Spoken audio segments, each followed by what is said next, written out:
This Weymouth Street Gang is not just one instance of removing a couple of people. It is an example of how you remove an entire organization that is corrupting not just the city of Philadelphia, but the state of Pennsylvania as well.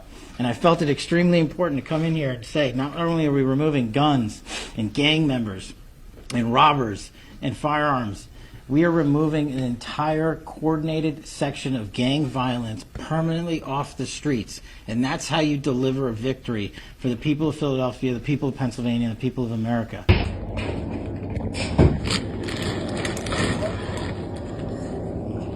Please, search warrant! I really don't think y'all realize how bad it's about to get. Like, I was a homeless crackhead for the last 3 years, and a good year of that, I was in the Philly area. So trust me when I say I know what I'm talking about. Just to give you all some context as well, the guys who just got arrested by the FBI, they were some of the few people addicts actually trusted in Kensington. Because yeah, it was cut with fentanyl, but if you knew what your tolerance was, you were fine buying from them because they ran their business. The FBI has been talking about that. The news has been talking about that. It's not exactly a secret anymore. You could go 24/7, 7 days a week, 365 days a year, and go to Kensington and go to one of their guys and go to one of their spots and cop anything you wanted, and you knew you weren't gonna die. Like, that's a rarity.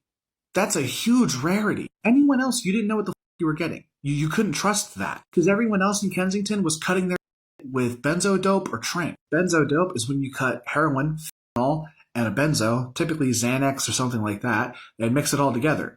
That combination is dangerous as like you're basically guaranteed to overdose, and if you somehow don't, you're going to be the most dope sick you've ever been in your life, and you're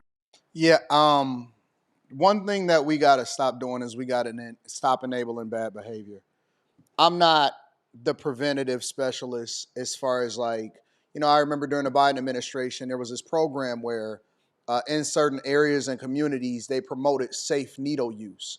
And so what they would do is they would spend your tax dollars and government money to get needles and then distribute them and then safely collect them after people did their drugs. So instead of them allocating resource to completely eradicate drug use, and I'll tell you, there's some places in the world that if you get caught with drugs, we've seen it with Brittany Griner over in Russia.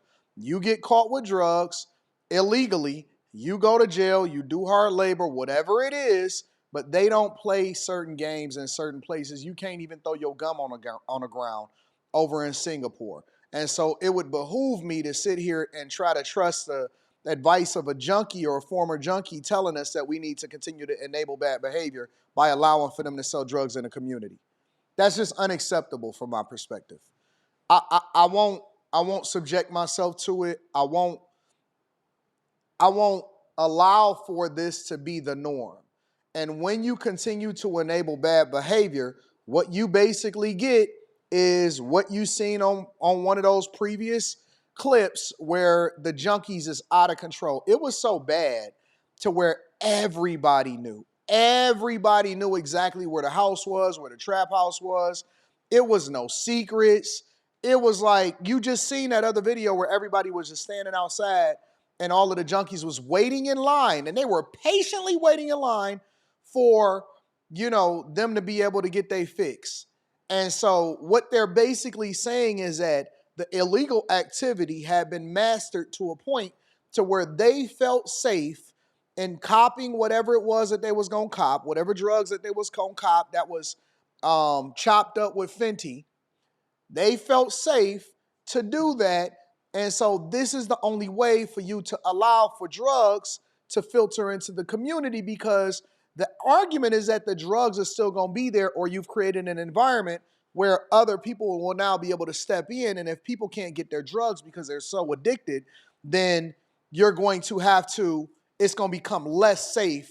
And so they're a necessary evil. That is the argument that he's making. Now, I get it. He's just talking about his experience, and I can appreciate his experience, but I just don't believe that we should continue to tolerate any of that, any bad behavior.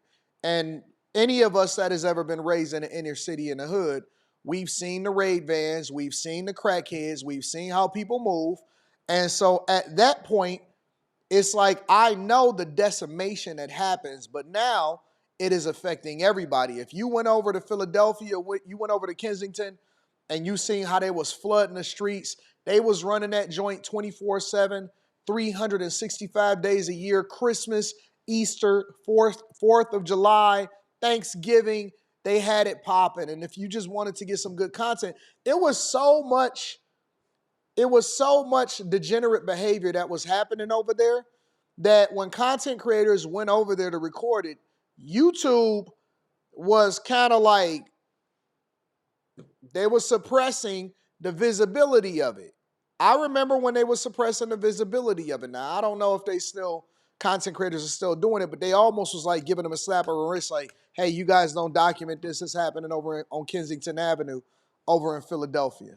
Going to be desperate for it. Tranq is xylazine. It's animal tranquilizer, and that's not water soluble. So if you inject it, you're going to have your muscles rot from the inside out. You're going to look like a zombie, and you're going to smell like it too, because you're basically the living dead. Your muscles are in necrosis. That's what the competition was in Kensington. And that's why those guys got so fucking rich and powerful. Their shit was so good, so cheap, and so safe. People were going to Kensington and copping there, and then turning around and going to Camden or Trenton and selling it for sometimes double the price. And that's how they made their living. And now all of a sudden that's gone. And they weren't just going to Camden and Trenton. They were also going to the suburbs, because addiction doesn't discriminate.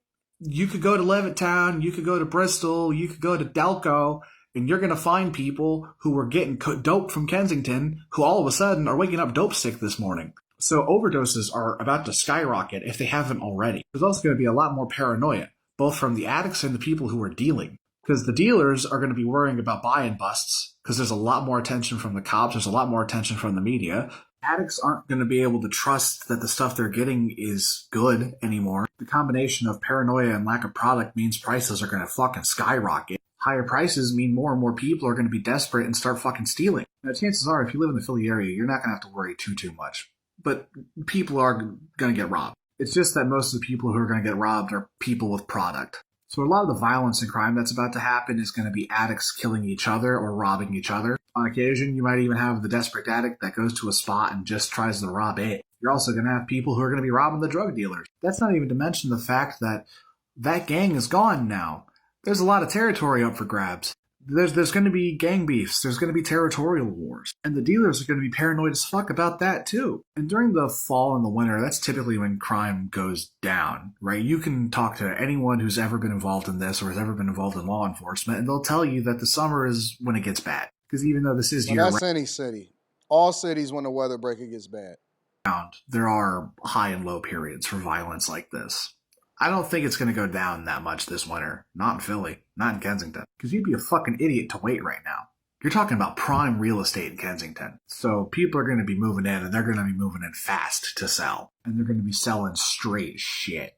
And they're going Yeah, it is. And I can't even lie. Like, everything that he's saying, it makes sense. Everything that he's saying is real. I believe that there is it's going to be bad, but it has to be some suffering in order for you to fix it. And one thing that I hope happens is that the people over there in Kensington, that the police officers and stuff like that, that they actually do the right thing and they stay on top of this and they press.